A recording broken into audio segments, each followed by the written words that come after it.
மீனராசிக்கான பலன். கடந்த ஓராண்டாக அவள் தகிரிஸ்தானத்தில், அதாவது 2ல் இருந்த குரு இப்போ தகிரிஸ்தானத்துக்கு போயிருக்கிறாங்க. இந்த இடத்துக்கு வந்த உடனே மீனராசிக்கு ஒரு நல்ல பலன் என்னன்னு கேட்டிங்கன்னா, அந்த ராசியிலே ராகு உட்காந்துருக்கிறாரு. 7.5 சனி வேற ஆரம்பித்து ஓடிக்கிட்டு இருக்கு.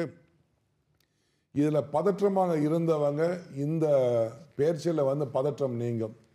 தனஸ்தானத்தில் உள்ள குரு தகிரிஸ்தானத்துக்கு வந்திருக்கிறாரு. பாக்கியஸ்தானத்தை அவர் பார்க்குறாரு. பிரச்சனைங்க ஒன்றும் பெருசாக ஒன்றும் வராது. ஒரு கால் வந்தாலும் அதை சமாளிக்கக்கூடிய தைரியம் உங்கள்கிட்ட வந்துடும். கோயில் வழிபாடு அதிகமாகும். ஒரு சிலர் பார்த்தா தொழில் சார்ந்தில் அவங்களுக்கு கவனம் தேவை.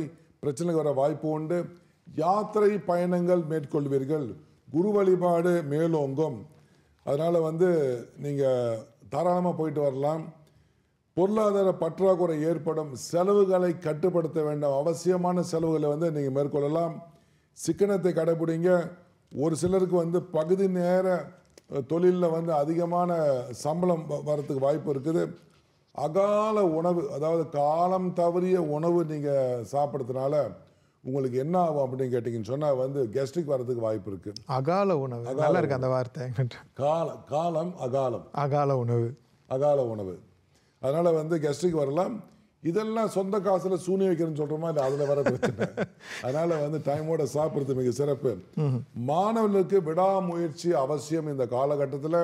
அப்படி விடாமுயற்சி தான் மதிப்பெண்கள் நீங்கள் சிறப்பாக எடுக்கலாம். இனி வரக்கூடிய 3 மாதங்களுக்கு கல்வியில் சுணக்கம் உண்டு. இன்ற 3 மாதங்களுக்கு 100% மேலே உங்களுடைய முயற்சிகளை போடுங்க, சரி செய்து விடலாம். அதாவது உங்களுடைய குடும்ப விவரம், சொந்த விவரங்களை நீங்கள் யாரிடமும் எதுவும் பேச வேண்டாம். அப்படி பேசினால் அது மற்றவர்களுக்கு போய் அவமானப்படக்கூடிய ஒரு சூழ்நிலை ஏற்படும். நவீன ஏமாற்றுதல் என்று சொல்லக்கூடிய இந்த ஸ்கேமில் பிரச்சனைங்க வரும். அதனால் ரொம்ப ரொம்ப அவசியம். அந்த ஸ்கேம் சொல்கிறோமா இல்லையா, இதை பார்த்துக்குங்க. ஏன்னா ராசியில் ராகு 7.5 சனி கொஞ்சம் போய்கிட்டு இருக்கிறதுனால வீண் செலவுகள் அதிகமாகும். சிக்கனத்தை கடைபிடிங்க.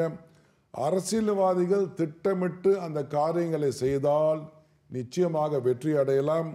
பிறர் பிரச்சனை தலையிட வேண்டாம். அது உங்களுக்கு பிரச்சனையை உண்டு பண்ணும். கெட்ட பெயர் ஏற்பட வாய்ப்புகள் உண்டு. அதனால் எதை பேசினாலும் கொஞ்சம் கவனம் தேவை பேச்சில். இதுக்கு பரிகாரம் 2 விதமான பரிகாரம் நீங்கள் செய்ய வேண்டும். ஒன்று சனிக்கிழமை, இன்னொன்று வியாழக்கிழமை. 2 நாள் சைவமாக இருங்க. இந்த 2 நாள் நீங்கள் பூஜை பண்ணலாம். சனிக்கிழமை கணபதிக்கு பண்ணலாம் பூஜை. வியாழக்கிழமை முருகனுக்கு பண்ணலாம்.